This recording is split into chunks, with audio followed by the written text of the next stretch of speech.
बिस्मिल्लाहिर्रहमानिर्रहीम, अस्सलाम वालेकुम, वेलकम टू सुनो पाकिस्तान। और आपने नाजरीन घबराना नहीं है बिल्कुल भी। आपने ये बिल्कुल नहीं सोचना कि हम लोग कहाँ हैं। हम लोग बिल्कुल वही हैं जहां हमें होना चाहिए। जी बिल्कुल, मैं और शहरबानो इंतखाबात 2024 के रंग में मुकम्मल तौर पर रंग चुके हैं। और इसके साथ ही सुनो न्यूज़, सुनो पाकिस्तान की इलेक्शन स्पेशल ट्रांसमिशन का सिलसिला बाकायदा से स्टार्ट हो चुका है। तो शहरबानो बताएं कैसा फील कर रही हैं? वोट दो यकीन के साथ। यकीन के साथ, बिल्कुल। तो वोट आपने देना यकीन के साथ। बहुत अच्छा महसूस कर रही हूँ। ऐसे महसूस हो रहा है कि बस यहीं पे अब पोलिंग स्टेशन बना हुआ है और यहीं पे जाके मैंने वोट कास्ट कर देना है।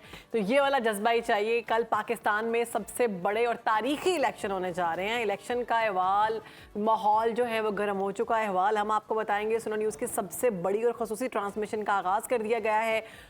सुनो वोट दो यकीन के साथ। और खसूसी नशरियात जो हैं ये आपको बताई जाएंगी इलेक्शन से पहले। बिल्कुल, हम लोग मुसलसल अपने नाजरीन के साथ शहरबानो जुड़े रहेंगे। जो तज्जिए तबसरे हैं इंतखाबात को लेकर वो बिल्कुल दुरुस्त तरीके से अपने नाजरीन तक पहुंचाएंगे। इसके अलावा आपको पता है कि जब इलेक्शन होता है सिचुएशन मुसलसल डेवलप हो रही होती है। तो जैसे जैसे सूरत हाल बढ़ेगी, जैसे जैसे इंफॉर्मेशन आएगी, वैसे वैसे वो तमाम इंफॉर्मेशन हम अपने नाजरीन के लिए उनके सामने रखते जाएंगे। डालने से आखिरी वोट डालने तक और आखिरी नतीजे तक और हुकूमत साजी तक हम आपके साथ रहेंगे। ये ट्रांसमिशन आपको बताएगी कि हो क्या रहा है। लम्हा बलम्हा आपको बाखबर रखा जाएगा। कल पाकिस्तान में सबसे बड़े सियासी मार्के का आगाज होने ही वाला है। फाइनली तैयारियां मुकम्मल कर ली गई है। इलेक्शन में 24 घंटे बाकी हैं। काउंटडाउन शुरू हो चुका है।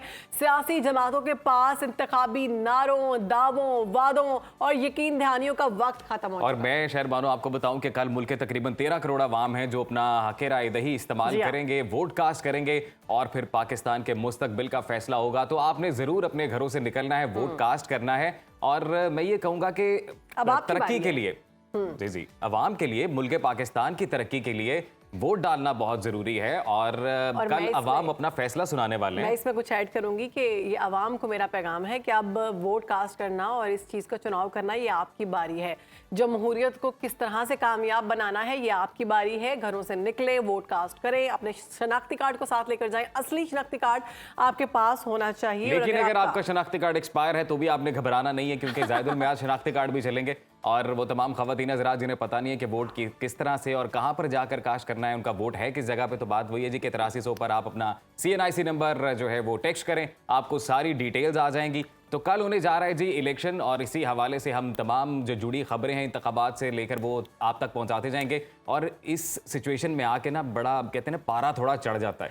सिचुएशन बड़ी मुश्किल हो जाती है। तो शहरबानो आप बताएं। तो आपको पाकिस्तान जो है अजीम, वो दुनिया में अगर बात की जाए तो आबादी के लिहाज से 5वां बड़ा मुल्क जो है ना वो है। और जमहूरियत के लिहाज से भी 5वां बड़ा मुल्क बन चुका है, क्योंकि यहाँ पर जो रजिस्टर्ड वोटर्स की तादाद है माशाल्लाह से वो दुनिया के 5वें नंबर पर आ चुकी है। और वोटर्स की तादाद में 2 करोड़ 25 लाख इजाफा हुआ है। तो इसके साथ पाकिस्तान अब दुनिया की 5वीं बड़ी जमहूरियत बन चुका है। मैं तो उस पर तालियां बजाऊंगा जी, बहुत अच्छी बात है ये। जमहूरियत पे हम सब यकीन रखते हैं। और इलेक्शन में 12 करोड़ 85 लाख से ज्यादा रजिस्टर्ड वोटर्स हैं जो कि अपना हक़ राय दही इस्तेमाल करेंगे, जिनमें मर्द वोटर्स की तादाद की जब हम बात करते हैं तो ये 6 करोड़ और 92 लाख है, जबकि खवातीन वोटर्स की तादाद 5 करोड़ 93 लाख हो चुकी है। ये भी अगेन बहुत अच्छी बात है पाकिस्तान के लिए कि अब फीमेल रिप्रेजेंटेशन भी आने वाले वक्त के साथ साथ बढ़ती जा रही है। आप इतने जोश में कि मेरी आइफ भी निकल गई देखिए, मैंने बोला है कि जब इंतखाबात का माहौल बनता है ना तो फिर पारा तो चढ़ता है जी, फिर जोश आ जाता है। वोटर जो हैं उनमें नौजवानों की तादाद सबसे ज्यादा है, 5 करोड़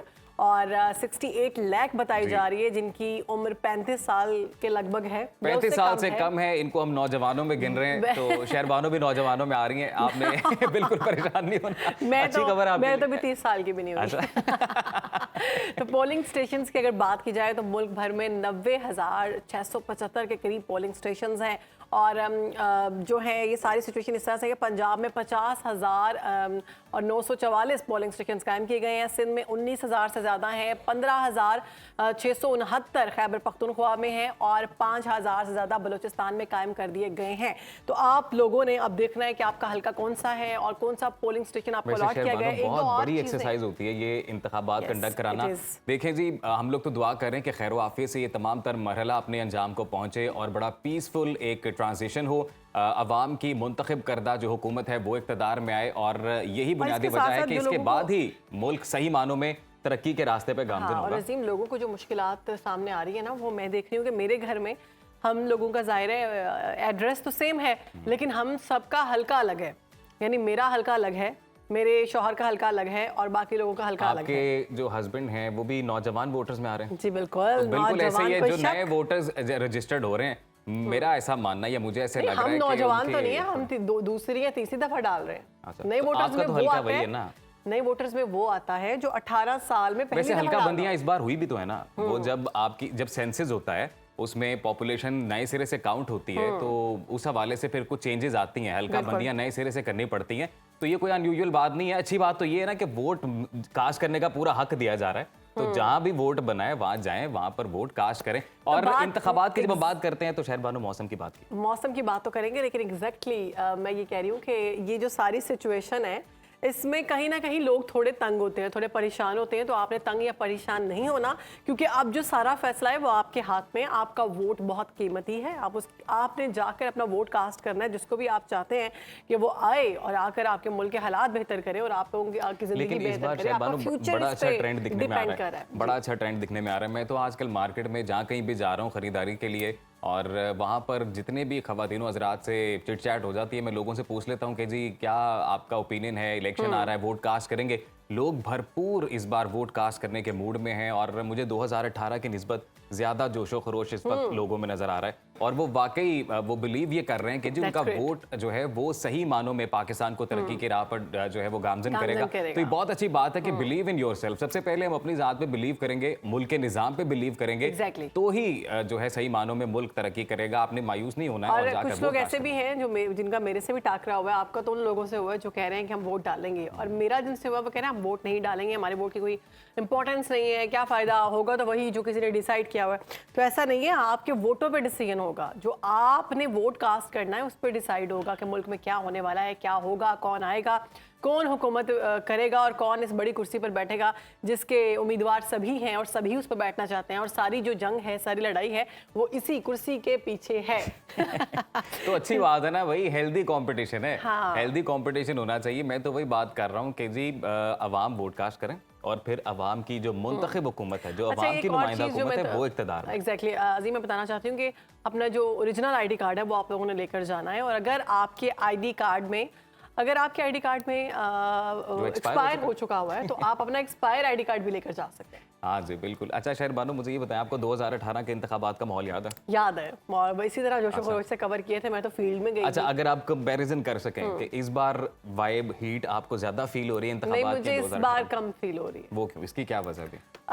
शायद हमारी सियासी जमातों ने बहुत लेट स्टार्ट किया है, लेकिन कर लिया फाइनली। ये इलेक्शन कैंपेन्स और सारी सिचुएशन जो है वो मुझे 2018 से मुख्तलिफ है। आपको मुख्तलिफ लग रही है। मैं अपने नाज़रीन को बताता हूँ कि मुझे इस बार इंतखाबात की हीट ज़्यादा फील हो रही है। मुझे लग रहा है ज़्यादा जोशो खरोश है। तो मेरा जमहूरी हक है वही शहर बानों से इख्तलाफ करना।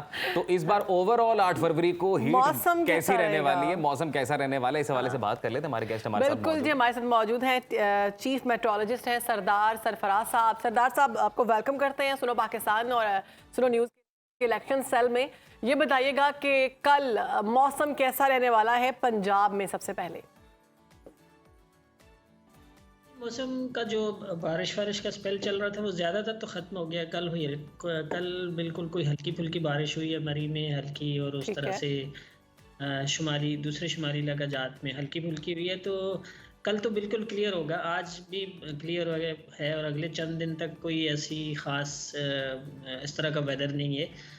ड्राई वेदर होगा। अलबत्ता ज़ाहिर है कि बारिश और बर्फबारी बरसाने वाली हवाएं अब निकल गई हैं, तो उसके बाद कोल्ड एयर आती है, तो कुछ ना कुछ सर्दी होगी कल सुबह के वक्त में, और दिन को तो उम्मीद है कि धूप निकली होगी बेशतर जगहों में, तो अच्छा मौसम होगा।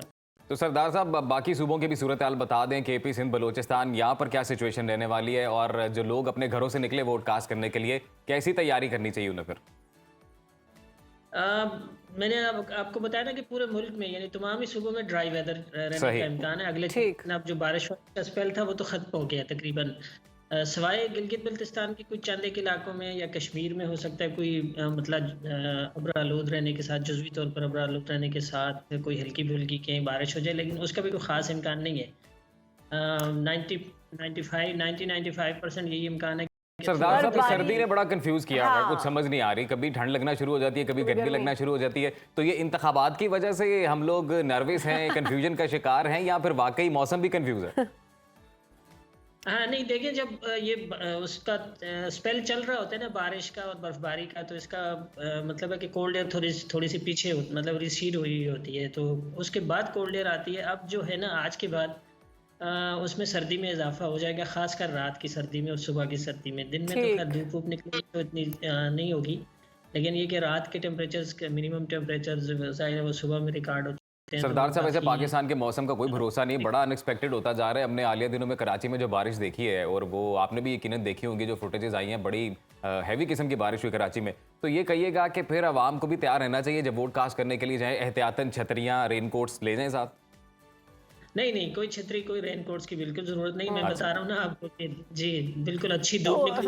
सरदार साहब, बर्फबारी को एंजॉय कर सकेंगे लोग, बर्फबारी के साथ वोट कास्ट कर सकेंगे? और कौन से इलाके हैं जहां पर ये होने वाली है बर्फबारी? बर्फबारी देखें जितनी होनी थी हो चुकी है। आपको ये अच्छा। ऐसा मैं बता रहा ना, जी कि अब आज के बाद बिल्कुल ड्राई वेदर है। कोई इक्का दुक्का जगहों पे बिल्कुल जो एक्सट्रीम नॉर्थ है आपकी ना, जैसे स्कर्दू वगैरह हो गया, उस एरिया में कोई हल्की फुल्की बारिश या हल्की सी कोई वो हो जाए, ट्रेसेस जिसे कहते हैं ना, नॉन मेजरेबल क्वांटिटी, उसमें हो जाए तो यानी मजमूई तौर पर जो मौसम है वो पूरे मुल्क का ड्राई ही बताया जा रहा है। जी dry, cold and dry weather. तो यानी अगर बात की जाए पंजाब की, खैबर पख्तूनख्वा की या सिंध की, तो वहां पे तो शदीद गर्मी होगी फिर। नहीं गर्मी तो खैर अभी नहीं, देखिए अभी तो फरवरी का पहला हफ्ता ही चल रहा है ना, तो लेकिन धूप में खड़ा नहीं हुआ जा वैसे रहा सरदार सरदार साहब। साहब, वैसे ये होता है शहर बानू, मुझे ऐसा लग रहा है कि अगर वेदर थोड़ा प्लेजेंट हो, आपका मूड अच्छा हो जाता है। तो सरदार साहब, ये आप पे जब पोलिंग स्टेशन पे लोग जाते हैं तो बड़ी बड़ी लंबी कतारें लग जाती हैं, तो मौसम ऐसा रहेगा कि लोगों का मूड भी खुशगवार ही रहे। हाँ। जी मौसम में मैंने कहा ना, जाहिर है अगर कहीं पर खासकर सिंध में और जनूबी जो बलूचिस्तान है, इन इलाकों में आपको पता है कि दिन में धूप तेज हो जाती है, तो यहाँ थोड़ा सा वो होता है एक तरह से एहसास कि जी आप ज़्यादा देर धूप में खड़े नहीं रह सकते, तेज़ गर्मी तो नहीं, लेकिन ये कि निस्बतन गर्मी हो जाती है। तो इधर जनूब में तो है, लेकिन शुमाल में तो मेरे ख्याल में धूप को लोग एंजॉय करेंगे इतने दिनों के। ठीक है जी, लोग एंजॉय करेंगे। मौसम जो है वो ड्राई नजर आ रहा है। बहुत शुक्रिया सरदार सरफराज साहब, आपने हमें वक्त दिया। और कल इलेक्शन डे के मौसम के हवाले से पूरे मुल्क में जो मौसम कैसा रहेगा, बर्फबारी नहीं होगी, बारिश का कोई इम्कान नहीं है, मौसम ड्राई रहेगा। पंजाब, खैबर पख्तूनख्वा और सिंध में धूप होगी और धूप में आप लोग लाइनों में खड़े होंगे। अब आपकी मर्जी है कि आप छाता लेकर जाना चाहते हैं या नहीं जाते। तो आगे बढ़ते हैं और बात करते हैं।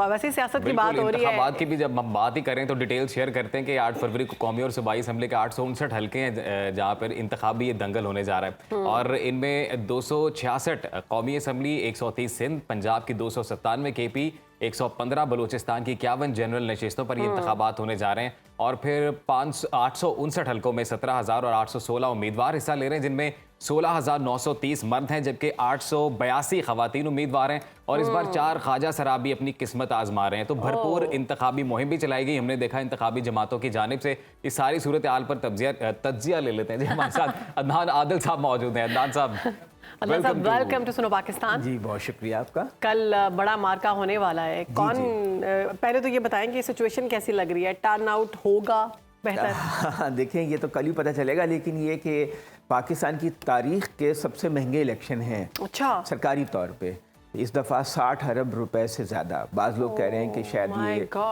100 अरब तक चला जाए। जो अखराजात हैं सिक्योरिटी के भी मिला लें तो सारे, लेकिन इलेक्शन अरेंजमेंट पे 8 अरब रुपए खर्च होने जा रहे हैं। इतना कौम का सरमाया, हम टैक्स पेयर्स का, जो हम घी पे, तेल पे, पेट्रोल पे, चीनी पे, सब चीज़ों पे टैक्स देते हैं, उसी से ये अखराजात होते हैं, कोई अपनी जेब से तो नहीं करता।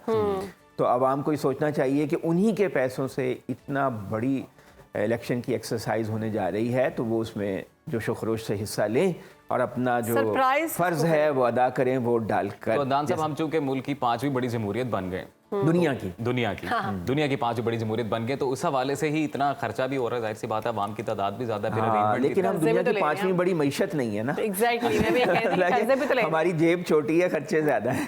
क्या लगता है वोटर्स कल किसको सरप्राइज करने वाले हैं? हाँ देखिए, बज़ाहिर तो अब एक तो ये है कि ज़ाब्ता अखलाक के मुताबिक आप सर्वे वगैरह नहीं बता सकते टेलीविज़न के ऊपर और मीडिया के ऊपर, इलेक्शन कमीशन की पाबंदी है। मगर बहरहाल एक जनरल ओपिनियन यही है कि ज़ोर जो है वो पीटीआई का है, लेकिन कबूलियत जो है नून लीग की है पंजाब में ख़ास तौर से। इंतखाबी मुहिम आपको किस जमात की बड़ी भरपूर लगी, किसने सही मानों में कहते हैं ना अपने वोटर्स को राम करने की कोशिशें की हों? जी देखें, सबसे ज़्यादा तो पीपल्स पार्टी ने माहौल को गरमाया। बिलावल भुट्टो जो है नौजवान हैं और पहली बार एक कैंपेन लीड कर रहे हैं एक तरह से, तो उन्होंने बहुत ही जल्दी कैंपेन दूसरों के मुकाबले में शुरू कर दी थी और फिर अपने नून लीग जो उनकी इत्तेहादी जमात थी उस पर ताबड़तोड़ हमले शुरू कर दिए थे। लेकिन बाद में 15 जनवरी के बाद नवाज शरीफ भी मैदान में उतर गए और उन्होंने भी जलसे किए। तो चूँकि एक बड़ी जमात पीटीआई को तो इस वक्त गेम से आउट किया हुआ है और उनके तो लोगों के कारोबार बंद हो रहे हैं, दफातर बंद हो रहे हैं, लोग गिरफ्तार हो रहे हैं, उनको कैंपेन की इजाज़त भी नहीं है आज़ाद। तो इसलिए वो तो इसमें अगर होते तो ज़्यादा माहौल गर्मा गर्मी होती और ज़्यादा इलेक्शन का माहौल होता। लेकिन चूँकि एक बड़ी जमात इस वक्त आउट है गेम से, तो वो उस तरह की इलेक्शन की गहमा गहमी नहीं हुई। कुछ ये है कि डिजिटल प्लेटफॉर्म्स पे शिफ्ट हो गई है। नासिर, 2018 के साथ अगर इसका मुआवजा किया जाए तो तब और अब के माहौल में क्या मुख्तलिफ है? उस वक्त ये है कि कोई पार्टी आउट नहीं थी, नून लीग पे पाबंदी नहीं थी, नवाज शरीफ नाअहल थे, लेकिन उनके पार्टी के उम्मीदवार आज़ादी से इलेक्शन लड़ रहे थे, उनका निशान भी था। लेकिन अब पूरी पीटीआई जो है उसका निशान नहीं है, तो वो गेम से आउट है। तो एक बड़ी जमात जब कंटेस्ट में ना हो तो जाहिर है माहौल तो फ़र्क हो जाता है। तो एक फ़र्क तो ये है। लेकिन ये कि इसी वक्त आपने बताया कि 17,000 से ज़्यादा उम्मीदवार हैं मैदान में। जी। आपने एक फिगर बताई थी, 859 हल्के हैं, 859, और उनमें 17,000 से ज़्यादा उम्मीदवार हैं। लेकिन जो सीरियस उम्मीदवार हैं वो तो तकरीबन 1,500-2 हज़ार ही हैं। अच्छा। जो बाकी तो बाज़ लोग, प्रधान साहब 17 में से 11 आज़ाद हैं। 17,000 में से 11,785 आज़ाद हैसियत में लड़ रहे हैं। तो ऐसा होता है कि लोग जो हैं बड़ी तादाद में फॉर्म जमा करा देते हैं, कागजात, उन्हें शौक़ होता है कि चलो कुछ नाम हो जाएगा, लोगों से सलाम दुआ हो जाएगी, एक अहमियत बन जाएगी। लेकिन जो इसमें सीरियस कंटेंडर्स हैं, जो असल मुकाबला करने वाले हैं, वो 2-2.5 हज़ार लोग हैं। तो अब आप देखें कि इसको फ़ी सीट देख लें तो 2 से 3 उम्मीदवार हर सीट पे ऐसे हैं जो सीरियस या बड़े उम्मीदवार हैं। बाकी जो हैं वो बस बराए नाम ही हैं, वो शुगलिया अपने खड़े हुए हैं। आपको पता है जब 1985 में गैर जमाती इलेक्शन हुए थे, बहुत अरसे के बाद 77 में हुए थे, भुट्टो साहब ने करवाए थे, जो मुतनाज़ा हो गया। उसके बाद माशाल्लाह लग गया। फिर जनरल ज़ियाउल हक ने एक इलेक्शन कराया 1985 में, जिसमें किसी पार्टी को हिस्सा लेने की इजाज़त नहीं थी, बहैसियत पार्टी सब आज़ाद उम्मीदवार थे। तो उस वक्त बड़ा शोगल लगा था। लाहौर में एक साहब होते थे सलीम किरला। सलीम किरला। तो वो पुरानी दार गली में उनका जुलूस निकलते थे और वो बड़ा शोर मचता था, किरला। ये उनका निकनेम था। हाँ, लाहौर में आदत है ना लोगों की, किसी को पकौड़ा कह दिया, किसी को किरला कह दिया, किसी को दीवा कह दिया। निशान क्या था? किरला। वो उनके जुलूस निकलते थे और लोग उसमें शुगलिया शामिल हो जाते थे। तो एक तरह से फन कैंपेन हो गई थी और उनकी बड़ी आलमी मीडिया पे भी कवरेज हुई। तो उस ज़माने में एक सियासतदान होते थे अकबर बुख्ती, उन्होंने कहा जी ये किरले बाकी भी किरले जैसे ही हैं इसमें, जो क्योंकि सियासी जमातों ने बाइकआउट कर दिया था, पीपल्स पार्टी समेत MRD वगैरह ने। फिर एक साहब थे जिनका नाम कुछ दीवा करके था, वो मोची गेट से दीवा कहते हैं लाहौर की लोकल जो स्ट्रीट लैंग्वेज है, उसमें जो आदमी ज़रा दिमागी तौर पे थोड़ा हल्का हो, अच्छा। तो कहते हैं दीवा है। मुझे लगा पंजाबी में चिराग को दीवा कहते हैं ना? जी, चिराग को कहते हैं ना। तो जो लोग थोड़े से ज़्यादा इंटेलिजेंट ना हो तो उन्हें भी दीवा कहते हैं। इस बार इस इलेक्शन में आपको कोई मिले इस तरह के लोग? हाँ, नहीं नजर नहीं आ रहे, कितने दीवे हैं और कितने गायब हो गए। दीवों की तादाद ज्यादा तो नहीं होगी? नहीं, मगर अब ये है कि सियासी जमातें जो हैं उस वक्त से लेकर अब तक ग्रो की हैं।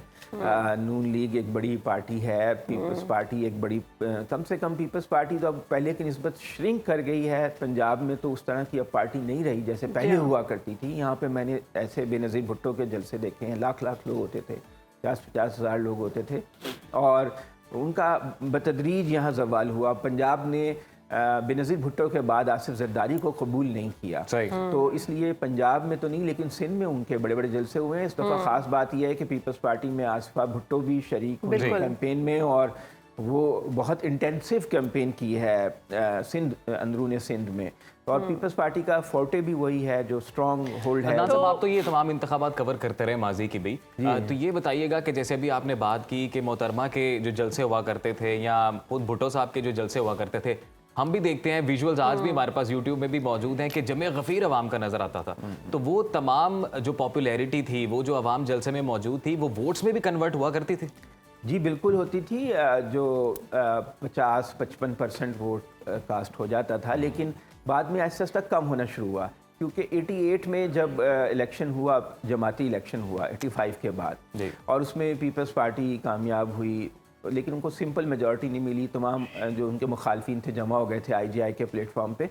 तो उसमें ये हुआ कि पीपल्स पार्टी के खिलाफ फिर वो बेनज़ीर के खिलाफ अदम एतमाद आ गई, आपस में लड़ाइयाँ शुरू हो गई। लेकिन उस टाइम अदनान साहब मोहतरमा का जो एक बिहेवियर था, ये जिस तरह से वो लोगों के अंदर जाती थी, वो लोगों के गम सुनती थी, वो लोगों के बच्चों को उठाती थी, अवामी लीडरशिप, और वो मतलब खवातीन को मिल रही हैं, गले मिल रही हैं, वो अभी हमें नज़र आता है लेकिन बहुत कम। जी मैं पहले उनकी बात कर लूँ कि असल में ना उस वक्त टेलीविज़न आज़ाद नहीं था। टेलीविज़न पे इस तरह की ट्रांसमिशन, इंडिपेंडेंट चैनल्स ही नहीं थे, सिर्फ एक सरकारी टीवी था, उस पर कवरेज होती थी सिर्फ हुकूमत की, अपोजिशन की कवरेज नहीं होती थी। सिर्फ अखबार थे, अखबारों से वो फील नहीं आती। तो डिजिटल तो था ही नहीं, स्मार्टफोन था ही नहीं, इंटरनेट था ही नहीं, तो लोग फिर जलसों में इसलिए ज़्यादा जाते थे। अब लोग टेलीविज़न देख लेते हैं, लोग सोशल मीडिया देख लेते हैं, इसलिए वो फिजिकल पार्टिसिपेशन की उतनी ज़रूरत नहीं रहती। और वैसे अब लोग बिजी भी ज़्यादा हो गए हैं, क्योंकि अब नौकरियां ज़्यादा हैं और लोग उस तरह से अपने वक्त को बचाते हैं। तो बहुत शुक्रिया, बहुत शुक्रिया। अदनान साहब बहुत बिजी हो गए, ब्रेक आ गया। बहुत शुक्रिया आपके वक्त का। तो ब्रेक के बाद वापस आते हैं जी, और अपना ये सिलसिला इलेक्शन की ट्रांसमिशन से मुतालिक आगे बढ़ाएंगे। आपका ही मजा आएगा, देखते रहिए सुनो पाकिस्तान।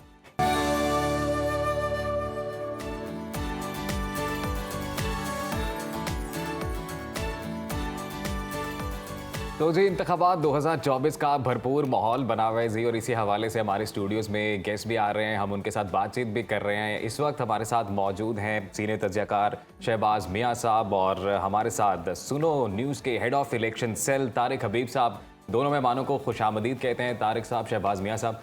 शहबाज साहब, वैसे इससे पहले कि बाकायदा तौर पर इंतखाबात से मुतल्लिक मैं कोई सवाल करूँ, मेरे जहन में एक सवाल आया सर, और वो ये कि शहबाज मियाँ, ये जो नाम है, ये महज इत्तफाक है, कोई सोची समझी हिकमत अमली? मियाँ शहबाज के बाद आना ये बहरहाल आप कुछ भी कह सकते हैं। पूरा नाम मेरा जो है मोहम्मद शहबाज मियाँ है। अच्छा ठीक है। तो बहरहाल खासा फर्क है। तो बिल्कुल मिलता जुलता है शहबाज साहब। अब ये भी नहीं कह सकते कि उनको देखकर आपका नाम रखा गया था। नहीं, ऐसा बिल्कुल नहीं है, ऐसा बिल्कुल नहीं है, ऐसा बिल्कुल नहीं है। इलेक्शंस की अगर बात कर लेते हैं हम, तो अभी लाहौर पर सबकी नजरें हैं, क्या लगता है आपको कि कितना टफ मुकाबला होने वाला है? अब ये बात दुरुस्त है कि लाहौर पे नजरें होती हैं, और लाहौर भी कहा जाता है कि हमेशा से सियासत का गढ़ और सहाफत का गढ़, इसके साथ साथ अगर आप अदब की बात करें और चाहे फिल्म की बात करें, तो लाहौर जो है इस खित्ते के अंदर एक बहुत अहम रहा है। और पाकिस्तान के से कबल की बात करें या पाकिस्तान की बात करें, तो यहाँ पे जितनी सियासी और मजहबी तहरीकें हैं, उनका मरकज़ लाहौर रहा है। और जो कहते थे जो तहरीक चाहे वो सियासी हो या मजहबी हो, वो अगर लाहौर से कामयाब हो गई है तो वो पूरे पाकिस्तान में उसका असर जाएगा और वो कामयाब हो जाएगी। बिल्कुल। और इसी तरह फिर हुआ कि जिस सियासी जमात का क़याम लाहौर में अमल में आया, वो सियासी जमात भी जो है अपने अरूज को पहुंची। तो इस वक्त जो लाहौर है, जो दावेदार तो बहुत हैं, उसके हर जमात दावेदार है, उसकी मुस्लिम लीग नवाज भी दावा करती है कि उनका एक किला बन चुका हुआ है 1990 से। इसी तरह उससे पहले पाकिस्तान पीपल्स पार्टी का ये दावा था, अब फिर एक मरतबा वो ये दावा कर रहे हैं, इसलिए बिलावल भुट्टो जरदारी जो है लाहौर से इलेक्शन लड़ रहे हैं। अच्छा, उसका जो भी नतीजा आता है, मैं ज़ाती तौर पे ये समझता हूँ कि जो भी नतीजा है, बिलावल भुट्टो जरदारी 1-7 से जीतें या हारें, लेकिन पाकिस्तान पीपल्स पार्टी के लिए ये फेल जो है वो बड़ा ज़बरदस्त है। अच्छा। उनकी पार्टी को मतलब मुतहरक करने के लिए, कारकुनों में एक नया जोश और वलवला पैदा करने के लिए, पंजाब के और लाहौर के, ये बड़ा ज़रूरी था ये, और मैं समझता हूँ कि बेवक्त था कि बिलावल भुट्टो जरदारी बनाई जाए। ये उन्होंने काम किया है। उससे देखें एक्टिविटी एक जनरेट हो गई है पाकिस्तान पीपल्स पार्टी की, हर बंदा डिस्कस कर रहा है उसको। बिल्कुल, हर बंदा डिस्कस कर रहा है। तारिक साहब ये बताएं सर कि आपको 2018 के मुकाबले में 2024 का इंतखाबात का माहौल कितना मुख्तलिफ लग रहा है? देखें, इंतखाबात का माहौल जो है वो वैसे सच्ची बात यह है कि मुझे तो बिल्कुल मुख्तलिफ नहीं लग रहा, क्योंकि जो कुछ जो है 18 में हो रहा था वही आज हो रहा है। और एक चीज़ ये है कि जैसे अभी पिटार्ड ने सर्वे किया है और उसकी जो सर्वे रिपोर्ट आई है उसने तो नताइज के हवाले से भी ये कहा है कि पंजाब में ख़ास तौर पे और अमूमी तौर पे मुल्क में नताइज जो है वो रिपीट होंगे जी। अच्छा, जो इस हवाले से जो सुनो के इलेक्शन सेल ने, हबीब अकरम साहब ने जो सर्वेज़ किए हैं और उसके बाद जो हमने इस पर काम किया है, तो हमारा ख्याल ये है कि जो आज़ाद उम्मीदवारान हैं वो ज़्यादा उनकी कामयाबी के जो है वो ज़्यादा इम्कानात हैं, इस वजह से कि जो हमने सैम्पल साइज़ रखा था इसमें वो 34,580 था, जो अब तक किसी भी इदारे ने भी इतना बड़ा सैंपल साइज रख के सर्वेज नहीं किए हैं। ये पंजाब की बात कर रहे हैं पूरे मुल्क में 107 हलकों में 107 हलकों में जो सर्वेज किए गए हैं सुनो की तरफ से, उसमें जो है वो सैंपल साइज़ ये था। और मज़े की बात यह है कि दस्तयाब मालूमात के मुताबिक अब तक इतना बड़ा सैंपल साइज़ किसी इदारे ने भी नहीं रखा है। अच्छा, तो उन सर्वेज़ के बाद जो है वो ये सिचुएशन सामने आती है कि जो आज़ाद उम्मीदवारान हैं उनको एज हासिल है। अच्छा, और उनकी कामयाबी के इम्कानात जो हैं वो ज़्यादा नज़र आते हैं। सिर्फ इस सर्वे की बुनियाद पे बात कर रहे हैं। तो तारिक साहब, ईएमएस सिस्टम के बारे में सवाल उठाए जा रहे हैं कि ये भी दोबारा से हो सकता है कि ठप हो जाए और पता नहीं मामलात कैसे हो। 2018 में भी ये सारा कुछ हुआ था, क्या लगता है इस दफा भी जवाब दीजिएगा?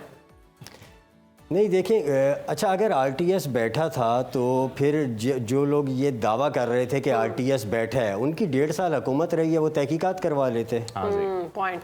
तो मामला ये है कि ये देखें, हमारे यहाँ इलेक्शन की जो तारीख़ है उसमें इलेक्शन हो जाने के बाद जो लोग शिकस्त खा जाते हैं वो अमूमी तौर पे यही इल्ज़ामात आयद करते नज़र आते हैं कि इसमें धांधली हुई है, आरटीएस बैठ गया, या ईएमएस पे बातें हो रही है कि ईएमएस सिस्टम जो है वो ख़राब हो गया है और वो जो वहाँ पे आरओज जो हैं उनकी जानिब से कहा हो सकता है, मतलब पेशेंट गोई कर रहे हैं कुछ। अच्छा, उसके पता नहीं है इतना सोफिस्टिकेटेड है कि नहीं सिस्टम। अगर आप इलेक्शन प्रोसेस देखें, अगर आप फॉर्म्स देखें जो फिल करने होते हैं, वहाँ पे पोलिंग एजेंट्स के सिग्नेचर चाहिए होते हैं, वहाँ पे लोग मौजूद होते हैं।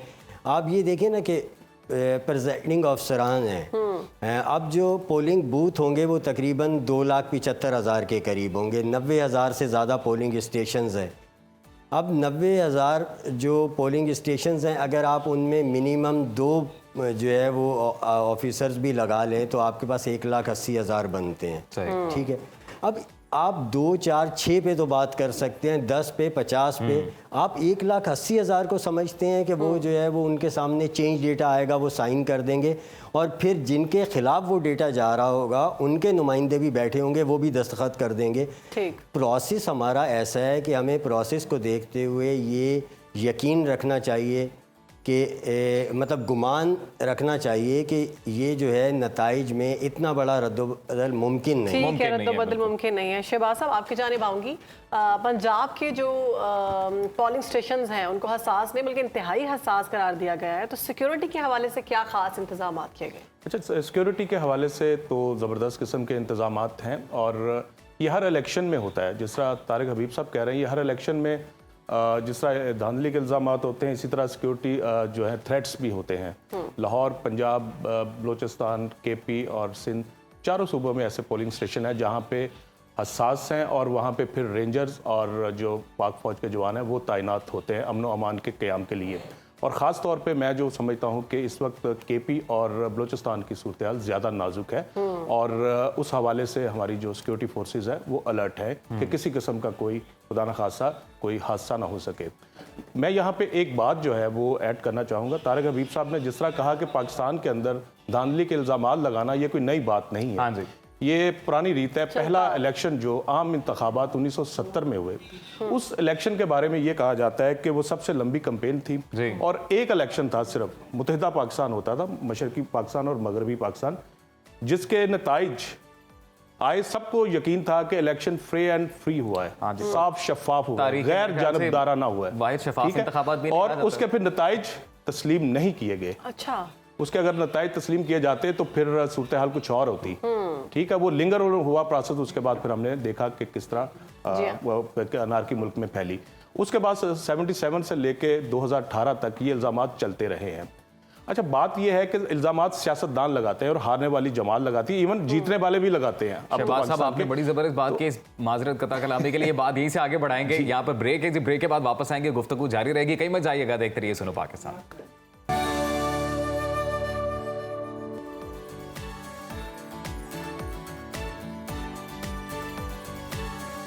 Okay, welcome back. ब्रेक से पहले हम गुफ्तगू कर रहे थे, तो उसी गुफ्तगू को कंटिन्यू करते हैं। शहबाज साहब, आपके जानिब आऊंगी। वो तो गुफ्तगू हो गई थी, अब ये बताइए नहीं हुई कि थी, हमने मुकम्मल नहीं हुई थी। आगे बढ़ाए थे। वो बड़ा अहम पॉइंट था, धांधली का जो अहम पॉइंट था कि तमाम सियासी जमातें 1977 से लेके 2018 तक 10 इंतखाबात हुए और उनमें उन्होंने धांधली के इल्जामात लगाए। हारने वाले ने तो कहा तो बिल्कुल ही धांधली होगी ना हमारे साथ, बल्कि जीतने वालों ने भी कहा 18 में और 13 में भी कि हमारे साथ भी धांधली हुई है, हमारी सीटें कम की गई हैं।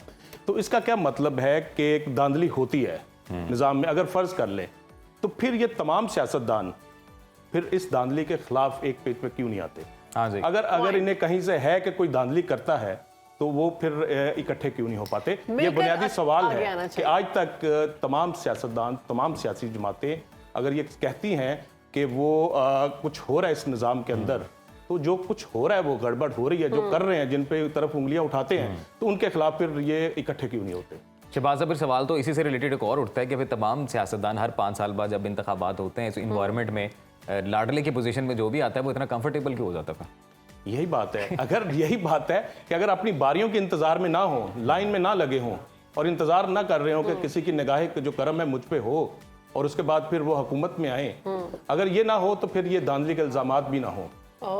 ठीक है, धांधली के इल्जामात तभी हो रहे हैं कि मेरा नंबर नहीं आ रहा, मेरी बारी नहीं आ रही। अच्छा, ये इंडिया पाकिस्तान में धांधली की बातें होती हैं या इंटरनेशनली भी होती है? ट्रंप ने बड़ा आप तो अमेरिका में भी देखा, लेकिन बहरहाल इंडिया और पाकिस्तान जो है फर्क है। वहाँ पे इंडिया की अगर बात करें तो वहाँ पे इदारे मजबूत हुए और खासतौर पे इलेक्शन कमीशन ऑफ जो इंडिया का इदारा है वो बहुत मजबूत है, बहुत ज्यादा। और वहाँ पे ये निगरान सेटअप भी नहीं है कि 8-8 महीने जो है निगरान की मौजे कर रहे हैं, यहाँ पे 1 साल हो गया, वो इंडिया में ये भी नहीं है। ठीक है, तारिक साहब, आपको जाने पाऊंगी। हम देखते हैं कि जमातों के जो कायदीन हैं वो 2-2 या 3-3 सीटों से इलेक्शन लड़ रहे हैं, इसकी क्या वजह होती है?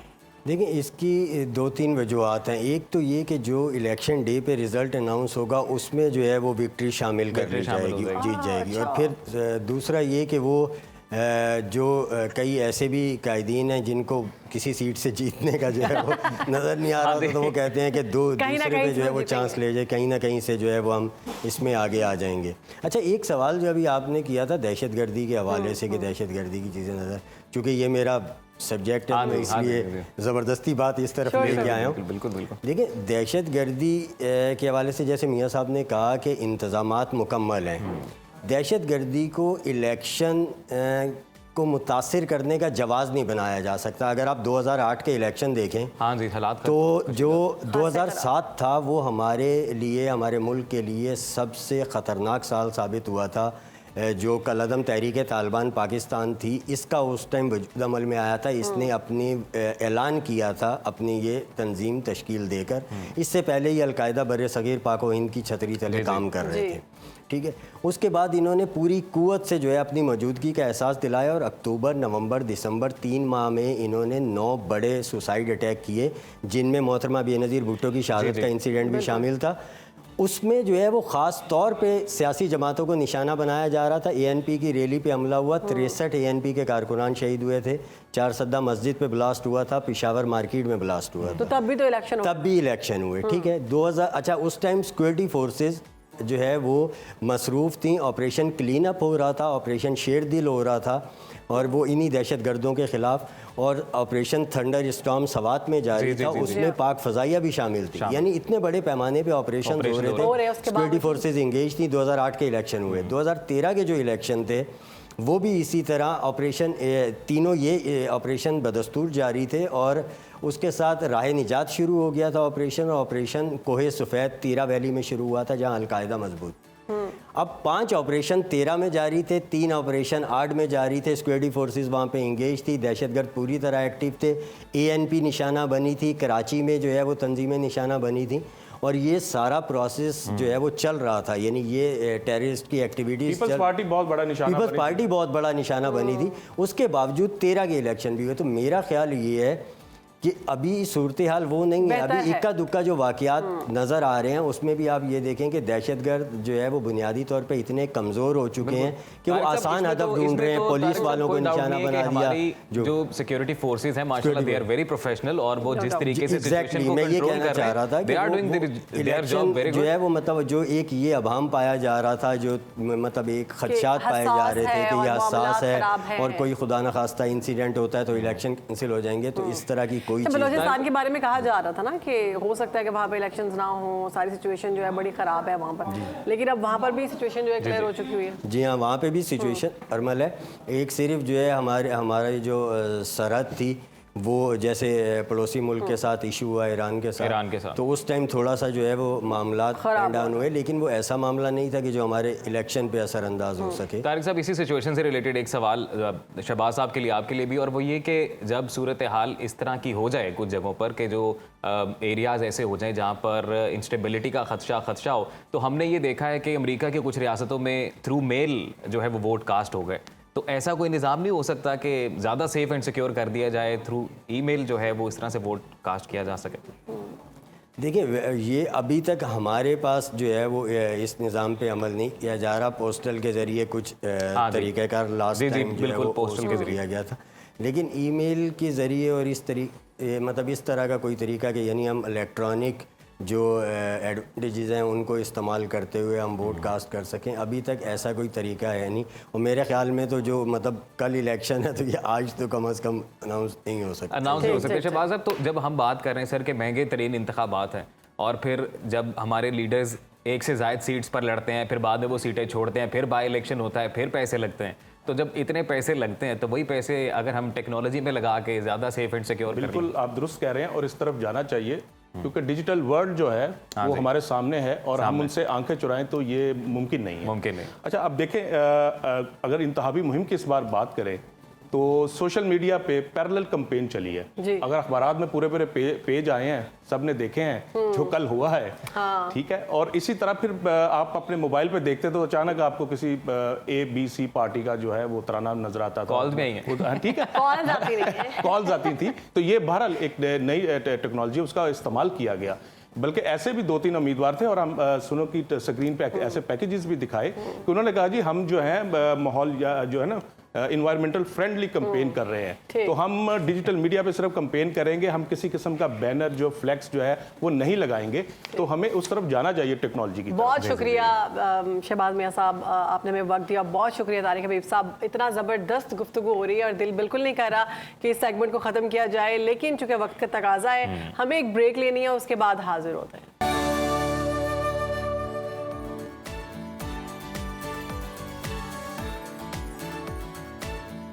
तो जनाब, पुरअमन इलेक्शंस के इनेकाद के लिए कानून नाफिज करने वाले इदारों ने सिक्योरिटी इंतजामात मुकम्मल कर लिए हैं। मुल्क भर में दफ़ा 144 नाफिज कर दी गई है। इलेक्शन में असलहे पर ज़ीरो टॉलरेंस पॉलिसी अपनाई जाएगी। असले की नुमाइश पर गिरफ्तारी होगी, FIR भी कटेगी। पुलिस ने इंतखाबी अमल में अगर किसी ने गड़बड़ की तो उसके लिए खिलाफ वर्जी करने पर सख्त कार्रवाई का ऐलान किया है, और वज़ाब्त अखलाक की खिलाफ वर्जी करने पर भी आपको पकड़ा जाएगा, गिरफ्तार किया जाएगा। तो ओवरऑल कैसी सिचुएशन है, क्या कैसे इंतजामात किए जा रहे हैं, इस हवाले से बात करते हैं। शहर इक़्तिदार से हमारे साथ ब्यूरो चीफ कामरान खान मौजूद हैं। कामरान, बताइएगा, इलेक्शन 2024 कैसा माहौल है भाई इस्लामाबाद में?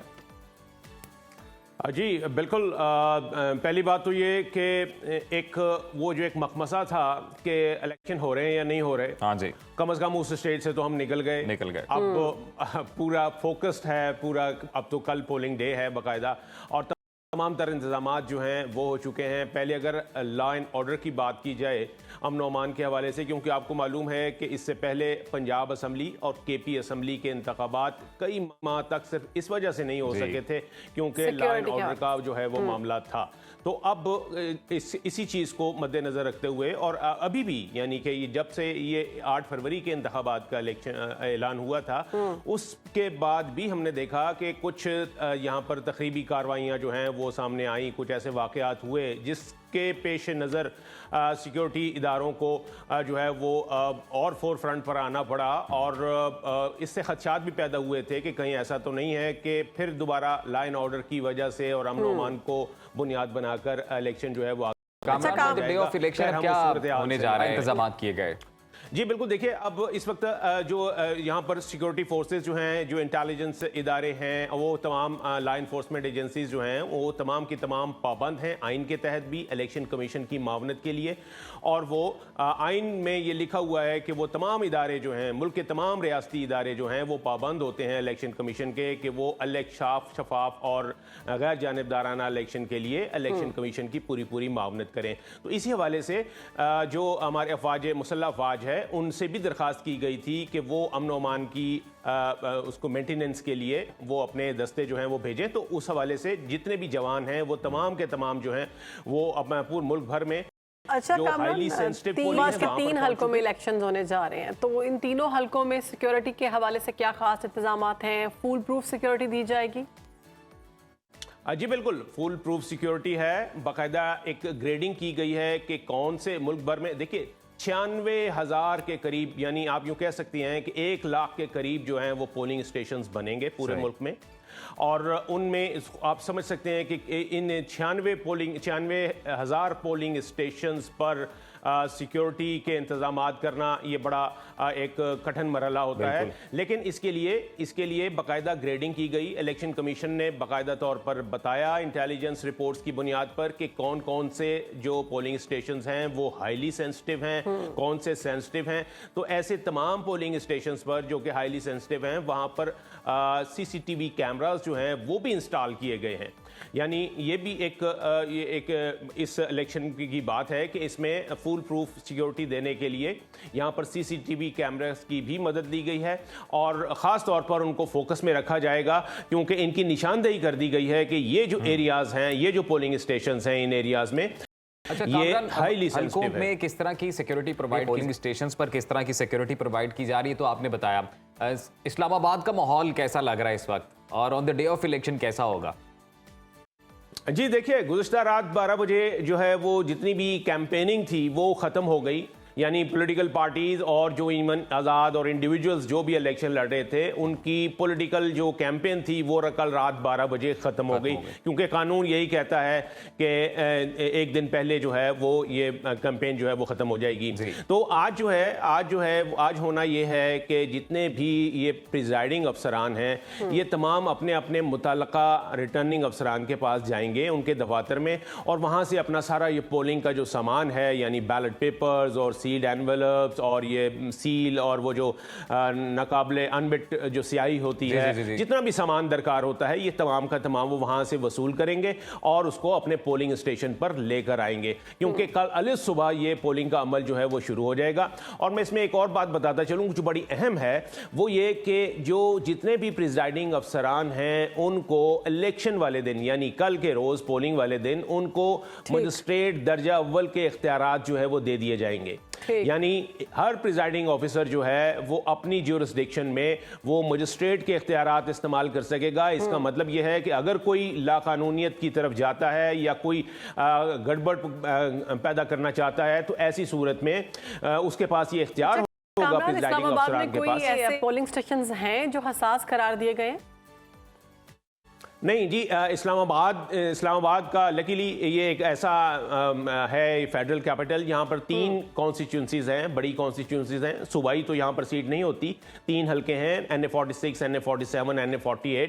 इन तीनों में से कोई भी जो है वो हाईली सेंसिटिव पोलिंग स्टेशन की उसमें नहीं आ रहा। लेकिन इस जो यहाँ और पर शुक्रिया जाहिर है आपका कि कामरान, आपने सुनो का वक्त दिया और इस वक्त इस्लामाबाद में बिलखसूस जो सूरत हाल है इंतखाबात को लेकर वो आपने हम तक, हमारे नाजरीन तक पहुंचाई। Thank you so much for your time. तो शहर माहौल तो आपने गर्म है हसास पोलिंग स्टेशन के बारे में पूछा, तो मेरे ज़हन में एक बात है कि हसास पोलिंग स्टेशन का तो मुझे पता नहीं, लेकिन फिलहाल इंसान बड़ा हसास हुआ हुआ। क्यों? वैसे ही सारे आप हसास नहीं महसूस कर रहे हैं? बिल्कुल भी ऐसी बात नहीं है।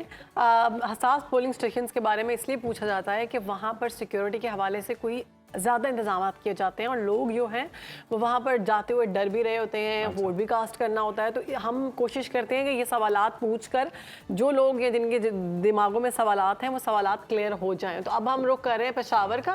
पेशावर में हमारे ब्यूरो चीफ मौजूद है, हमारे साथ सैफुल्ला खान। तो सफ़ीउल्ला बताइएगा कि पेशावर में किस तरह की गहमा गहमी देख रहे हैं, क्या सिचुएशन है और क्या माहौल गर्म नजर आ रहा है? क्या इंतजाम किए गए सफ़ीउल्ला, ये बताइएगा जरा पेशावर में। शब जो था रात 12 बजे, यानी लास्ट जो उसका वो टाइम था, यानी उसके बाद कैंपेनिंग वगैरह तो अब यानी उस तरीके से यानी वो नहीं कर सकते, जो कि यानी इलेक्शन का एक वो जिसे कहते हैं कैंपेनिंग करनी है। और लेकिन हाँ, आज का दिन जो होता है वो बड़ा इंपॉर्टेंट इस हवाले से होता है कि जितने यानी रिटर्निंग ऑफिसर्स होते हैं और जितनी यानी पोलिंग स्टेशन के जो स्टाफ होता है वो उनको उनका सामान दिया जाता है। और अभी भी वो प्रोसेस शुरू है जिस वक्त यानी हम बात भी जो कर रहे हैं, तो इस वक्त जो है वो मुख्तलिफ जगहों पर, यानी अगर मैं पेशावर की बात करूँ तो क्यूम स्टेडियम में और इसी तरह कोहाट रोड पे भी यानी इस तरह इन लोगों ने एक स्पॉट बनाया कि जहाँ से यानी स्टाफ को और उनको जो है उनका सामान जो पोलिंग के लिए के दिन की उनको ज़रूरत होगा वो सारा सामान यानी बैलेट पेपर्स वगैरह हो गए, उनके स्टेशनरीज हो गए, मुख्तलिफ यानी हो गए, तो इसको सारा कुछ जो है वो उनको हैंड ओवर किया जा रहा है। क्योंकि सफ़ीउल्ला, हमने हालिया दिनों में देखा है कि केपी से मुतल्लिक अमन व अमान को लेकर कुछ खबरें गर्दिश कर रही थी, तो इसको मेक श्योर करने के लिए कि on the day of election जो सारा मरहला है वो पीसफुली ये तय हो जाए, क्या इंतजाम किए गए सिक्योरिटी के? जी, अगर हम सिक्योरिटी के हवाले से देखें तो यहाँ पर जो केपी में ओवरऑल है तो वो 15,700 से ज्यादा जो यानी पोलिंग स्टेशंस हैं, उनमें से 4,000 से ज्यादा यानी 4,800 के तकरीबन वो हैं कि जो कि इंतहाई हसास तरीन पोलिंग स्टेशंस हैं, तो वो उनको यानी हसास तरीन की कैटेगरी में डाला है। और ये सिर्फ ये नहीं कि यहाँ पर सिर्फ मुख्तलिफ अजलाम है, और अगर जिस तरह आपने कहा कि यानी सिक्योरिटी के सिचुएशन की वजह से तो उसमें ज्यादातर जो है जो न्यूली मर्ज्ड ट्राइबल एरियाज हैं वो भी हैं।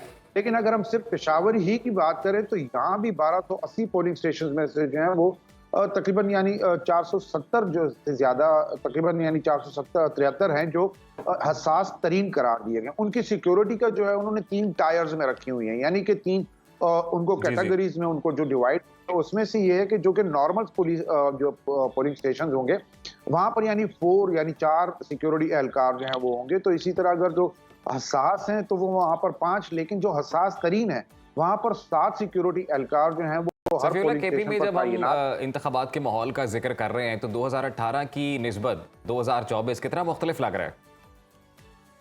और देखें, एक तो जिस तरह कमाल साहब ने भी यानी हमारे इस्लामाबाद से जो बात की कि जो एक पहले यानी एक गुमगू की सी एक सिचुएशन थी कि इलेक्शन होने या नहीं होने वाला, जो एक वो सोशल मीडिया पे एक वो बना हुआ था, तो उसके असरात भी इस तरह नजर आ रहे थे।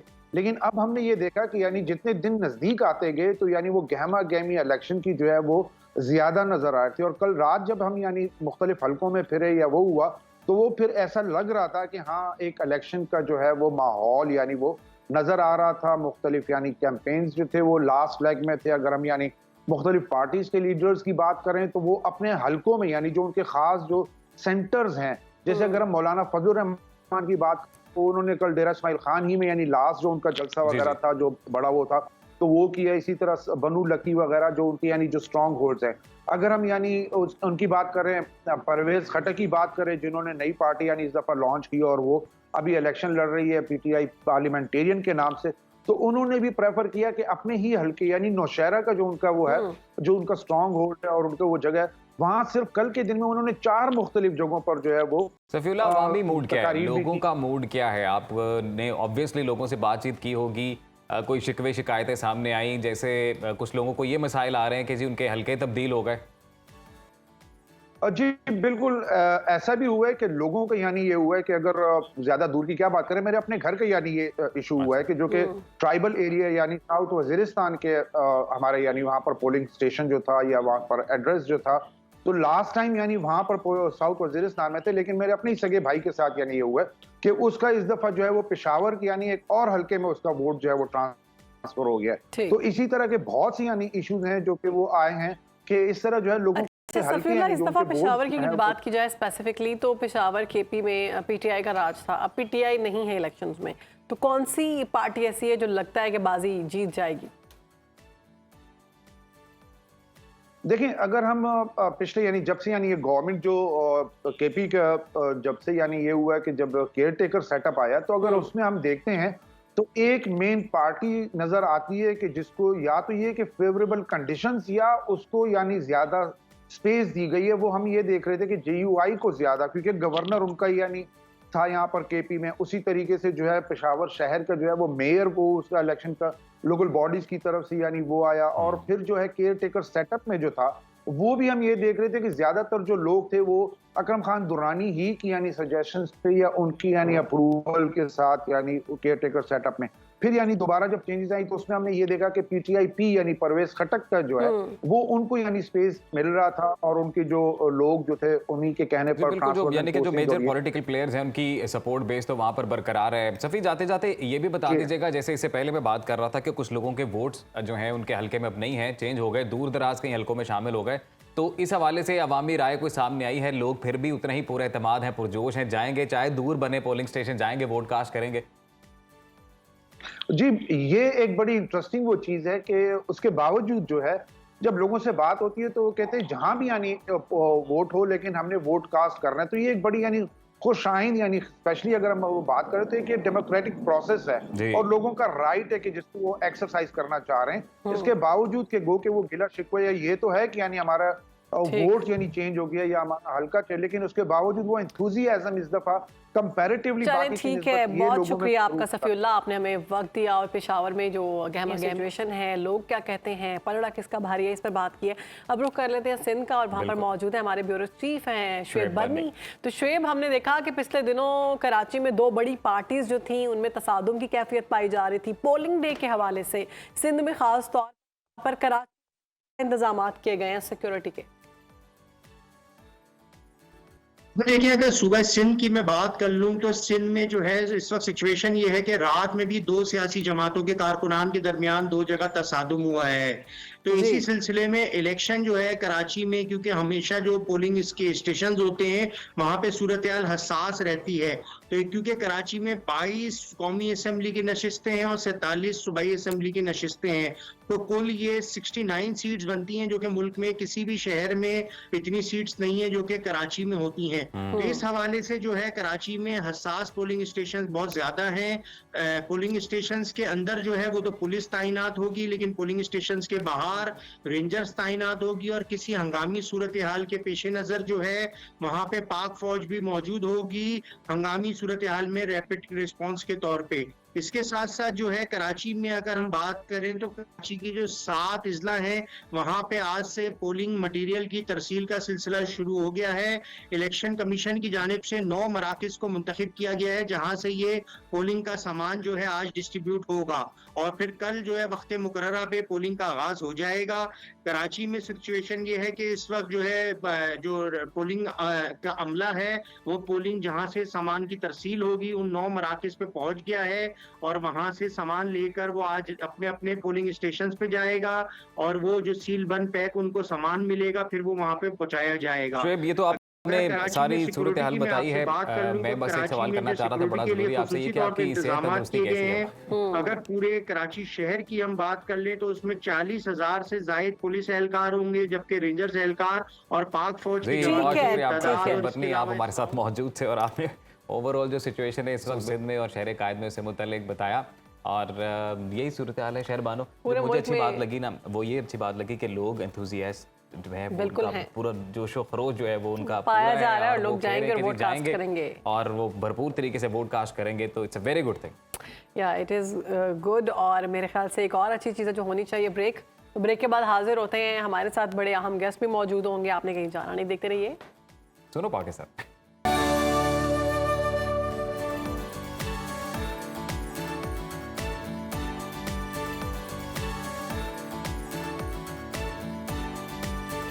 Welcome back after the break. नाजरीन, तो आपको पता है कि इंतखाबी माहौल खासा गर्म हो चुका है और हमारे पास बड़े ही दिलचस्प गेस्ट भी हमारे स्टूडियो में मौजूद हैं। वैसे तो तमाम सियासी जमातों के लिए इंतखाबी मुहिम का वक्त ख़त्म हो चुका है, इलेक्शन कैंपेन का वक्त ख़त्म हो चुका है, लेकिन हमने सोचा कि इस वक्त सियासी हलकों में क्या चमगुइयाँ चल रही हैं और इस वक्त कैसी गहमा गहमी, इस हवाले से कुछ सियासी राय लेना भी बड़ा ज़रूरी है। तो हमारे साथ जनाब शहरी रहमान साहिबा डमी स्टूडियो से मौजूद हैं, राना सनाउल्लाह साहब डमी स्टूडियो से मौजूद हैं, और हमारे साथ टैरो कार्ड रीडर भी मौजूद हैं दाऊद जी। इनसे जानेंगे कि सितारे क्या कहते हैं। लेकिन सबसे पहले शहरी साहिबा आपकी जानिब आऊंगी। बहुत शुक्रिया आपने सुनो पाकिस्तान को वक्त दिया इतने मुश्किल वक्त में, जबकि इलेक्शन सर पे हैं। तो आप दोनों से मेरा ये सवाल है कि कैसा महसूस कर रहे हैं, कोई कामयाबी नजर आ रही है? सबसे पहले तो जदाई साहब इजाजत है बात करने की? उन्होंने कह दिया इजाजत है। अच्छा, मैं तो यही कहूँगी कि अब खूब जमेगी जब इस सच पे 2 शहर बानो बैठ गई। लेकिन एक और चीज है ना, 2 राने बैठ गए हैं, फिर क्या बनेगा? ओए राना स्क्वायर। क्या बात है, अल्लाह इस सेट की खैर करे। ये खुला तेजाब लगता है ये राना, इसकी शक्ल शुबाहत और इसकी पता नहीं सियासत की दौड़ ने खराब ही कर दिया माहौल को। सबसे पहले तो मैं बहुत बहुत मुबारकबाद देना चाहूँगा आपकी जो इंतज़ामिया है जी। माशाल्लाह सेट जो है वो बहुत वसीओ अरीज बनाया है। मैंने कहा पोलिंग यहीं से होगी। शहरबानो अभी कह रही थी कि वो राना जी, हाँ जी, कि खत्म हो गया कैंपेन का टाइम। देखो जी, पीपल पार्टी जो है वो सबसे पुरानी पार्टी है। जी जी जदाई साहब, हमारा टाइम खत्म नहीं हुआ, अपना टाइम हमारा टाइम चलता रहा था, चलता है, चलता रहेगा।